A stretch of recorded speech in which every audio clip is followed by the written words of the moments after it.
నమస్తే, welcome to our channel. నేను సిరి. నేను చూసుకున్నట్టయితే పవన్ కళ్యాణ్ గారు తిరుమల శ్రీవారి లడ్డు విషయం గురించి ఒక సమావేశం ఏర్పాటు చేశారు, మాట్లాడారని చెప్పేసి కూడా తెలుస్తుంది. అండ్ అందులోనే అరవ శ్రీధర్ గురించి కూడా మాట్లాడారా లేదా అనేది కూడా ఒక చర్చనీయాంశం అయింది. అండ్ అలానే చూసుకున్నట్టయితే నిన్న ఒకంత అసహనం వ్యక్తం చేశారు పవన్ కళ్యాణ్ అనేది కూడా బాగా సోషల్ మీడియాలో మనకి కనిపిస్తున్న కొన్ని సన్నివేశాలు. ఏదైతే లాస్ట్కి చివరిలో వెళ్ళేటప్పుడు నాదెళ్ల మనోహర్ గారికి ఖచ్చితంగా దీని మీద నాకు ఒక రిపోర్ట్ కావాలని చెప్పేసి వెళ్ళినట్టు కూడా సోషల్ మీడియాలో మరి వార్తలు అయితే చెక్కలు కొడుతున్నాయి. ఇందులో ఎంతవరకు వాస్తవం ఉంది అనేది మనకి తెలియజేయడానికి మనతో పాటు ఉన్నారు ప్రముఖ రాజకీయ విశ్లేషకులు చింతా రాజశేఖర్ గారు. నమస్కారం సార్. ఇప్పుడు చూసుకున్నట్టయితే ఇన్ని రోజులు అయిన తర్వాత నిన్న AP deputy CM Pawan Kalyan గారు ఒక సభ నిర్వహించి వాళ్ళ కార్యకర్తలతో వాళ్ళ ఎమ్మెల్యేల అందరితో కూర్చొని మాట్లాడడం జరిగింది సార్. అయితే ఇంత లేట్గా ఎందుకు ఈ సమావేశం ఏర్పాటు చేశారు? అసలు ఎప్పటి నుంచో స్పందించాలి కదా. అంటే లడ్డు విషయం చూసుకున్న, అరవ శ్రీధర్ విషయం చూసుకున్నా కూడా వెంటనే స్పందించాలి కదా. అసలు స్పందించకుండా ఏం చేస్తున్నారు అంటారు అసలు? పవన్ కళ్యాణ్ స్పందన గురించి చెప్పాలంటే ఇంకా చాలా ఉన్నాయమ్మా.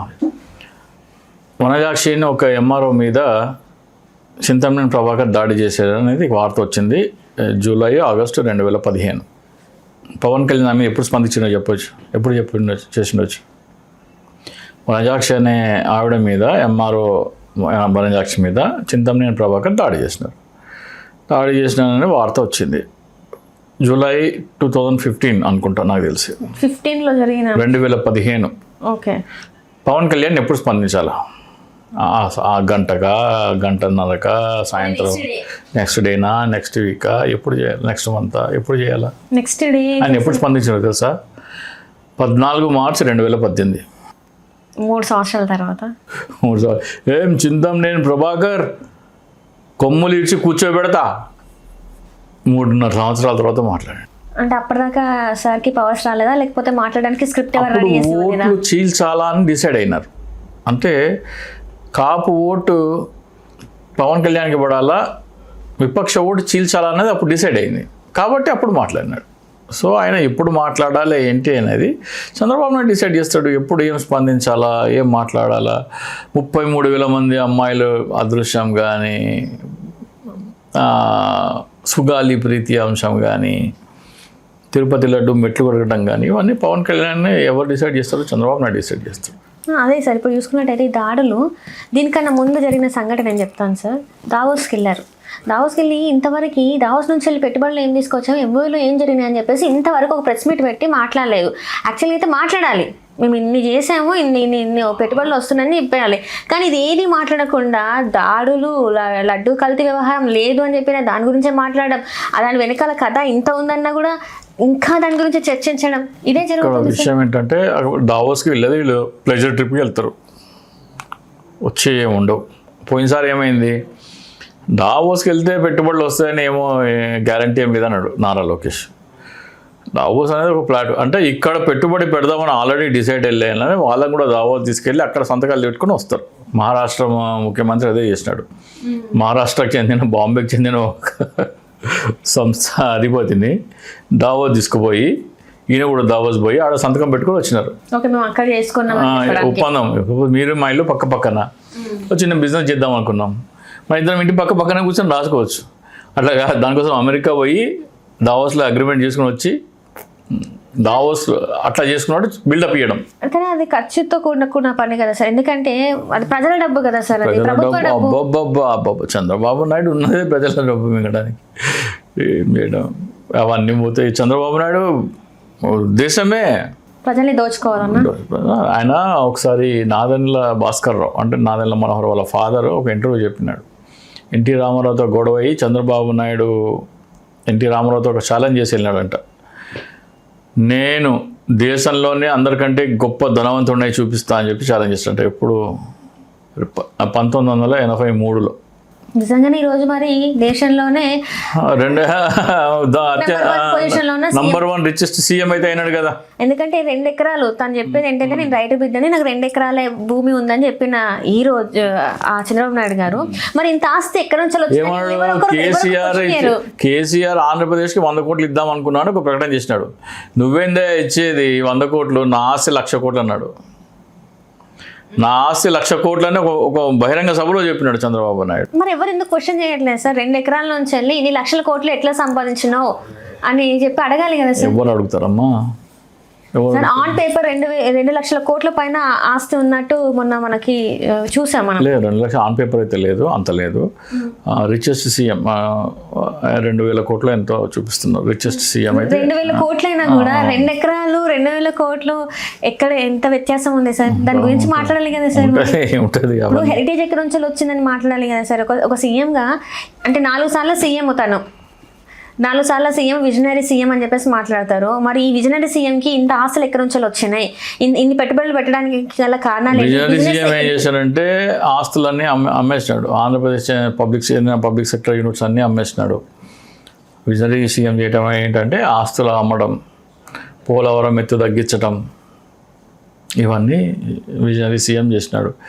సో పవన్ కళ్యాణ్ గారు తిరుమల లడ్డు కల్తీ గురించి ఏదో నిన్న ఒక పార్టీ ప్రకటన వచ్చింది. దాంట్లో లడ్డు కల్తీ జరిగిందని, జంతువుల కొవ్వు కలిసిందని చెప్పేసి ఇవన్నీ మాట్లాడుతున్నారు. సిట్ ఛాలెంజ్ చేయండి, సిట్ రిపోర్ట్ని ఛాలెంజ్ చేయండి పవన్ కళ్యాణ్ గారు.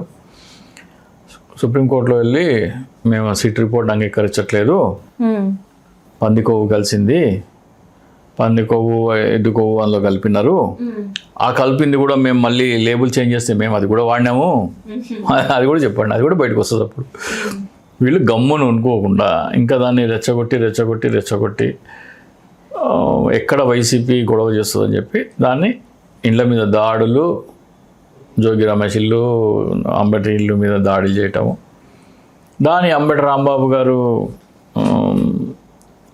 అనవసరంగా అవసరం లేదనుకుంటు దాన్ని సమర్థవంతంగా ఆ ఫ్లెక్సీ సమర్థవంతంగా ఈ ఫ్లెక్సీ తీయనైతే తీయడు, అధికారం వాళ్ళ చేతిలో ఉంది, పోలీసులు వాళ్ళ చేతిలో ఉన్నారు. సో అంతవరకు వెళ్లకుండా వేరే విధంగా ప్రతి ఒక్క పౌరుడు దాని మీద డిస్కస్ చేసే విధంగా ఒక ప్రణాళిక రూపొందిస్తే బాగుంటుంది. ప్రజలు ఏం డిస్కస్ చేయాలా? ఫస్ట్ ఆఫ్ ఆల్ అందులో జంతు కొవ్వు లేదన్నారు, రైట్. రిజెక్ట్ చేయబడిన ట్యాంకర్లే లేబుల్ మార్చి మళ్ళీ ఎట్లా వాడుకున్నారు అది మాట్లాడాలి కదా. అది మాట్లాడనివ్వకుండా టాపిక్ డైవర్ట్ అయిపోయి ఇప్పుడు అనవసరంగా మాట తిట్టుకున్నదే డిస్కషన్ అవుతుంది. అలాగే నిన్న ఎవరో మంత్రి యాసిడ్ కలిపారంటున్నారు దాంట్లో.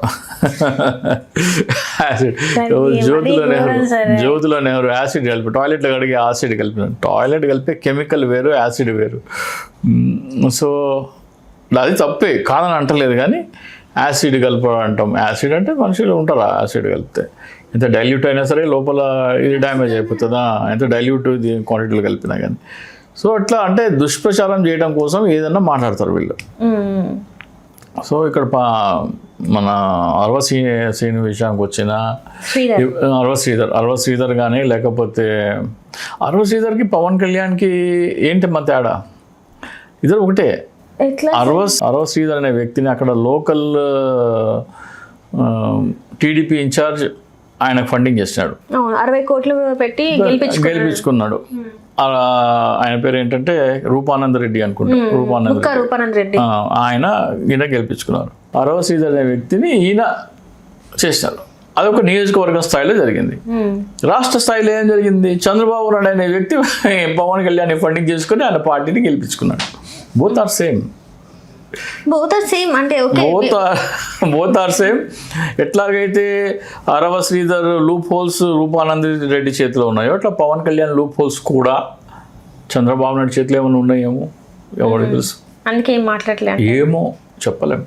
కాదు సార్, ఇక్కడ ఆ ముక్క రూపానంద రెడ్డి ఎవరైతే ఉన్నారో తను గుప్పెట్లో పెట్టుకొని పనులు చేయించుకోవాలని చెప్పేసి ఇలా చేస్తే చాలామంది అందరు ఏంటున్నారంటే వీళ్ళ అక్రమ సంబంధం ఇదైతే ఉందో, వివాహేతర సంబంధం ఏదైతే ఉందో దాని గురించి మాట్లాడుతున్నారు. కానీ అసలు ఒక నియోజకవర్గ ఎమ్మెల్యే ఇంత ఖాళీగా ఎందుకు ఉన్నాడు? నియోజకవర్గంలో ఈయన ఎమ్మెల్యే కాకుండా వీళ్ళని ఎందుకు ఎక్కువ, వీళ్ళకి ఫస్ట్ ప్రియారిటీ ఎందుకు ఇస్తున్నారని చెప్పేసి ఎవరు మాట్లాడలేదు. ఆయనతో ఎవరు కలవాలి ఎవరు కలవకూడదో కూడా టీడీపీ ఇన్ఛార్జ్ డిసైడ్ చేస్తారంట. ఎమ్మెల్యేతో ఎవరు కలవాలి ఎవరు కలవకూడదు అనేది కూడా వీళ్ళే డిసైడ్ చేస్తారంట. నాకు తెలిసి మొత్తం నియోజకవర్గం ఆయన కంట్రోల్లో ఉందంటారు. ఎందుకంటే ఆయన ఖర్చు పెట్టిన తర్వాత ఈయన కేవలం డమ్మీగా ఉన్నప్పుడు ఆయన కంట్రోల్లో ఉంటుంది. మనం రాష్ట్రంలో కూడా అదే చూస్తున్నాం. అండ్ ఒక వీడియోలో చూసుకున్నట్టయితే అరవశ్రీధర్ అక్కడ ఎక్కడో మూలకు ఉంటే ఇక్కడ ఈయనన్ని డీలింగ్ చేస్తున్నాడు. ఎమ్మెల్యేగా ఆయన అపోజిషన్ లో ఉండడం ఏంటనేది కూడా చర్చనీయాంశం. అట్లాగే అసెంబ్లీలో ఉండగా వీడియో కాల్ మాట్లాడటం. అండ్ ఇంకొకటి ఏంటంటే అంటే తన కులం ఏదైతే ఉందో ఆ కులాన్ని అడ్డు పెట్టుకొని అందరూ కూర్చొని ఉండే అరవ శ్రీధర్ మాత్రం నిల్చొని ఉండడం. సో ఏంటి అసలు ఇది కరెక్ట్? ఇప్పుడు అదే కదా, ఇప్పుడు ఒక నియోజకవర్గ స్థాయిలో అక్కడ ఎట్లా జరుగుతుందో రాష్ట్ర స్థాయిలో చంద్రబాబు నాయుడు లోకేష్ పవన్ కళ్యాణ్ పక్కన పెట్టేస్తుండే డామినేషనే. ఏదో స్టేజ్ మీద వచ్చినప్పుడు అట్లా చూపించడం కోసము, కాపు ఓటు బ్యాంక్ కోసం అట్లా చేస్తారు కానీ మామూలుగా అయితే అట్లా ఉండదు కదా. డామినేషన్ పవన్ కళ్యాణ్ ఏం చెల్లదు అక్కడ, ఎక్కడ ఏమీ చెల్లదు, డామినేషన్ అంతా ఉంది. ఎందుకంటే పవన్ కళ్యాణ్ ఈ రోజున ఎక్కువ మాట్లాడితే ఏమవుతుంది, పవన్ కళ్యాణ్ పార్టీలో 21 మందిలో 11-12 మంది టీడీపీ అనుకూల నుంచి వచ్చిన వాళ్ళు ఇట్లా ఇషారా చేయగానే ఇటు దూకేస్తారు. మంత్రులు ఉన్నారు, ఎవరు నాదెళ్ల మనోహరు, కందుల దుర్గేష్, బాబు నీకు మంత్రి పదవి ఉండాలన్నా పోవాలన్నా, నువ్వు ఇటు వస్తావా అక్కడే ఉంటావా అంటే నేను మీ సైడ్ వస్తాను, మంత్రి పదవి నాకు కావాలంటాడు ఆయన. అయితే సరే చెప్పండి మంత్రి పదవి కావాలంటే చెరొక 2 ఎమ్మెల్యేలు పట్టుకురండి అంటే వాళ్ళు ఒక 2-3 పట్టుకొస్తారు, అయిపోయాయి పవన్ కళ్యాణ్ దుకాణం బంద్. కానీ కాపు ఓటు బ్యాంక్ రాదు అనుకున్నప్పుడు చేస్తారు, ఇంకా కాపు ఓట్లు మనకు రావు అనుకున్నప్పుడు అది చేస్తారు. ఇప్పుడు ఫర్ ఎగ్జాంపుల్ వంగవీటి రంగా గారి అబ్బాయి వంగవీటి రాధాకృష్ణ ఉన్నారు కదా, ఆయనకి ఎమ్మెల్సీ ఇవ్వాలని, ఎమ్మెల్సీ ఇచ్చి మంత్రి పదవి చేద్దామని లోకేష్ అనుకుంటున్నారండి. ఎందుకంటే రంగా గారి మర్డర్ అనే మచ్చ మన మీద ఉంది, అది తొలగించుకోవాలంటే వాళ్ళ అబ్బాయినే మనము ఎమ్మెల్సీ ఇచ్చి ఆయనని మనం మంత్రిగా చేస్తే ఆ పాపం కొంచెంవరకు పాపం కడుక్కోవటం అంటారా లేకపోతే ఆ అపవాదుని తొలగించుకోవడం కోసం అంటారా చేస్తే బాగుంటుంది అని వాళ్ళు ఎన్నికల ముందు మాట ఇచ్చారు. అయిపోయిన తర్వాత ప్రతిపాదన వస్తే పవన్ కళ్యాణ్కి ఇంట్రెస్ట్ లేదు. అది కాపులలో ఇంకొక నాయకుడు వస్తే తన ప్రభావం తగ్గుతుంది, 2 పవర్ సెంటర్స్ అవుతాయి అని దాన్ని అదే విషయం ఇప్పుడు చూసుకున్నట్టయితే అంబటి రాంబాబు గారి కూతురు కూడా మాట్లాడింది కదా సార్, అంటే కాపులకి అన్యాయం జరుగుతుంది అని చెప్పేసి. ఒక విషయం అమ్మా, ఈ కులపిచ్చి అనేది ఎవరైనా సరే రాజకీయ నాయకులు వాడుకుంటారే తప్ప వాళ్ళకేమీ ఒరిగేదేమీ లేదు. ఏ కులం ఎవరైనా సరే కులం పేరు ఎత్తినారంటే, మతం పేరు ఎత్తినారంటే వాళ్ళు ఒరగబెట్టేది ఏమి ఉండదు. ఆ కాపు కులానికి కానీ లేకపోతే హిందూ మతానికి అని చెప్పే కానీ లేకపోతే ముస్లిం మతానికి అని చెప్పే కానీ ఎవరైనా సరే రాజకీయాలు చేస్తారో వాళ్ళకి వీసమెత్తు అభిమానం కూడా దాని మీద ఉండదు, ఏమి చేయరు కూడా. ఉదాహరణకి పవన్ కళ్యాణ్ ఉన్నాడు, పవన్ కళ్యాణ్ కాపుల ఓట్లు 90% టీడీపీకి వేయించినాడు మొన్న ఎలక్షన్లో. కాపులు అనేవాడు 90% అంటే అట్లా వేసేసినారు. కాపులకి ఏం ప్రయోజనం జరిగింది? కాపులు లాభపడ్డారా నష్టపడ్డారా? కాపు కార్పొరేషన్ ఎత్తేసారు కాదు, ఇక్కడ 15,000 ఏదో పెన్షన్ వచ్చేది, కాపు నేస్తాం అది రావట్లేదు. అది అయిపోయిన తర్వాత గవర్నమెంట్ స్కూల్స్లో ఇంటర్నేషనల్ సిలబస్ ఉండేది, ఇంటర్నేషనల్ బ్యాకలరేట్, టోఫెల్, ఇంగ్లీష్ మీడియం ఇవన్నీ ఉండేవి. ఇవన్నీ ఉండటం వల్ల ఈ గవర్నమెంట్ వచ్చి తీసేసింది. అంటే ఇంగ్లీష్ మీడియం ఉంది కానీ ఐబీ సిలబస్, టోఫెల్ తీసేసింది. దానివల్ల గవర్నమెంట్ స్కూల్స్లో చదివే కాపు పిల్లలు నష్టపోయినారా? అందరూ నష్టపోయినారు, అందులో కాపు పిల్లలు ఉంటారా లేదా?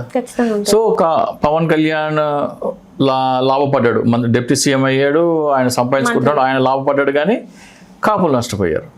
అట్లాగే మెడికల్ కాలేజీల్లో ఫ్రీ ట్రీట్మెంట్ వస్తుంది, అవన్నీ పీపీపీ చేస్తే డబ్బులు కట్టి ట్రీట్మెంట్ తీసుకోవాలా. అప్పుడు అక్కడ పోయి పేషెంట్లలో కాపులు ఉంటారా లేదా? అందరూ ఉంటారు, అందరూ నష్టపోయినారు, అందులో కాపులు కూడా ఉంటారు కదా. మరి పవన్ కళ్యాణ్ లాభపడ్డాడు, ఇక్కడ కాపులు నష్టపోతున్నారు, ఫ్రీ ట్రీట్మెంట్. అట్లాగే కాపుల బిడ్డలు బాగా మంచిగా చదువుకో ఎడ్యుకేషన్లో కాపులు బాగానే ఉన్నారు, మంచి ఇంటెలిజెంట్ చురుకైన వాళ్ళు, బాగా చదివే వాళ్ళు పేదల్లో ఉన్నారు. వాళ్ళు మెరిట్ ర్యాంకులు సాధించుకోగల కెపాసిటీ ఉన్న వాళ్ళు కాపుల్లో ఉన్నారు. వాళ్ళు పేదవాళ్ళు ₹1,00,000 డాక్టర్ అయిపోవచ్చు, దాన్ని పీపీపీ చేస్తే ₹1,00,00,000 కట్టాలి. సో ఎవరు నష్టపోతున్నారు? కాపులు నష్టపోతున్నారు. లాభపడ్డది ఎవరు? పవన్ కళ్యాణ్. అట్లాగే పోలవరం ప్రాజెక్ట్ ఉంది, దాని ఎత్తు తగ్గిస్తున్నారు. దాని ఎత్తు తగ్గించడం వల్ల 7 లక్షల ఎకరాల నుంచి 2 లక్షల ఎకరాలకు పడిపోతుంది సాగు విస్తీర్ణం. ఆ 5 లక్షల ఎకరాలు సాగు విస్తీర్ణం నష్టపోతుంటే అందులో కాపులు ఉంటారు కదా, వాళ్ళు నష్టపోతున్నారు కదా. సో ఇంతమంది కాపులు నష్టపోయి ఎవరు లాభపడ్డారు? పవన్ కళ్యాణ్ గారు. పవన్ కళ్యాణ్. వీళ్ళందరూ నోళ్ళు ముంచడానికి కేవలం వాళ్ళకి ఏంటంటే మా కాపు అనేవాడు డిప్యూటీ సీఎం అయ్యాడనే సంతృప్తి కోసము వాళ్ళ పిల్లల చదువులు నాశనం చేసుకుంటున్నారు, వాళ్ళ పిల్లలు డాక్టర్లు కాకుండా నాశనం చేసుకుంటున్నారు, ఫ్రీ వైద్యం దొరికేదాన్ని నాశనం చేసుకుంటున్నారు, ఇరిగేషన్లో సాగు విస్తీర్ణ నాశనం చేసుకుంటున్నారు. ఏంటి? ఒక తృప్తి, నా కులానికి చెందినవాడు ఒకడు డిప్యూటీ సీఎం అయ్యాడు అనే తృప్తి కోసము వాళ్ళ జీవితాలు నాశనం చేసుకుంటున్నారు. ఇది ఎంతటి ఘోరమైన మానసిక రోగమో నేను చెప్తున్నాను. నేను కులం కానీ మతం కానీ వాళ్ళ జీవితాలు నాశనం చేసి బాగుపడేందుకు వాడే అస్త్రం అది. అటు నరేంద్ర మోడీ అయినా సరే, అసదుద్దీన్ ఓవైసీ అయినా సరే, పవన్ కళ్యాణ్ అయినా సరే, ఎవరైనా సరే కులం మతం పేరు వాడితే వాళ్ళు ఓటు బ్యాంకుని నాశనం చేసి వాళ్ళ జీవితాలు నాశనం చేసి వీళ్ళు బాగుపడతారే తప్ప వాళ్ళకి మేలు చేసేది ఏమీ లేదు. అటువంటి మేలు చేసే వ్యక్తి ఎవరైనా ఉన్నారంటే ఒకే ఒక వ్యక్తి, ఒక కులానికి చేయలేదా, ఒక వర్గాలకు చేశాడు బిఆర్ అంబేద్కర్ గారు. తన నాశనం అయిపోయి వాళ్ళ వర్గాలు బాగుపడాలనే తన జీవితాన్ని త్యాగం చేసిన వ్యక్తి బిఆర్ అంబేద్కర్ గారు. కానీ వీళ్ళందరూ మీ జీవితాలను నాశనం చేసుకొని, అంటే ఏంటంటే నేను సీఎం డిప్యూటీ సీఎం అయిన సంతృప్తి కోసం మీ జీవితాలు నాశనం చేసుకున్నా పర్వాలేదు అనే మానసికత వాళ్ళలో చూపించారు. మనాడు సీఎం డిప్యూటీ సీఎం అయితే చాలరా, నా పిల్లోడు అడుక్కు తిన్నా పర్వాలేదు, నా పిల్లోడు కూలి పని చేసుకున్నా పర్వాలేదు, పవన్ కళ్యాణ్ డిప్యూటీ సీఎం అయితే చాలు, నా పిల్లోడు అడుక్కు తిన్నా పర్వాలేదు. ఇది కాపుల మెంటాలిటీ. జగన్మోహన్ రెడ్డి ఏం చేసినాడు? నా పిల్లలతో పాటు మీ పిల్లలు కూడా ఇంటర్నేషనల్ సిలబస్ చదవాలా, నా పిల్లలతో పాటు మీ పిల్లలు కూడా ఇంగ్లీష్ మీడియం చదవాలా, మీ పిల్లలు కూడా డాక్టర్లు అవ్వాలా. ఇది జగన్మోహన్ రెడ్డి గారు చేసినారు. సో జగన్మోహన్ రెడ్డి చేసిన మంచిని ఓవర్ షాట్, దాన్ని కప్పిపుచ్చి కులం అనే మతం చొప్పించి వాళ్ళ జీవితాలను నాశనం చేసి తను బాగుపడే వ్యక్తి ఎవరు? పవన్ కళ్యాణ్. ఇది అర్థం చేసుకుంటే ప్రజలు బాగుంటుంది. కులం పేరు ఎత్తితే చెప్పుతో కొట్టే రోజులు.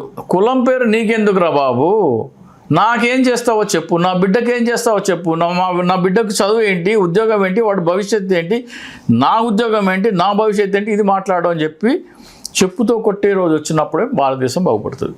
కులం కానీ మతం కానీ పేరెత్తే చెప్పుతో కొట్టే రోజు వస్తేనే భారతదేశం బాగుపడుతుంది. మరి నిన్న పవన్ కళ్యాణ్ గారి సభకి ఏదైతే మీటింగ్ పెట్టారో దానికి పెద్దగా ఏమి ఇంపార్టెన్స్ ఇవ్వాల్సిన అవసరం లేదంటారా? చెప్తున్నా కదా, ఆ జనాల్లో ఆ పిచ్చి బాగా నింపేసినారు.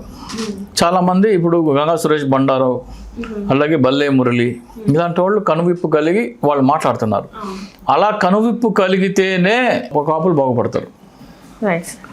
అలా కలుగువిప్పు కలగకుండా పవన్ కళ్యాణ్ డిప్యూటీ సీఎం అయితే చాలు, నా పిల్లలు అడుక్కు తిన్నా పర్వాలేదు అనుకుంటే పవన్ కళ్యాణ్ డిప్యూటీ సీఎంగానే ఉంటాడు, వీళ్ళు ఇట్లనే నాశనం అయిపోతుంది. ఒక్కడు బాగుపడడం కోసం లక్షలాది మంది జీవితాలు నాశనం అవుతాయి. Thank you so much. నమస్తే. హలో, తెలుగు రాజ్యం ఛానల్ చూస్తున్నారా? సామాజిక రాజకీయ జీవన చిత్రణే తెలుగు రాజ్యం. అతిశయోక్తులు అసత్యాలు ఉండవు. రాజకీయ కోణం కాదు, ప్రజా కోణమే కొలబద్ద.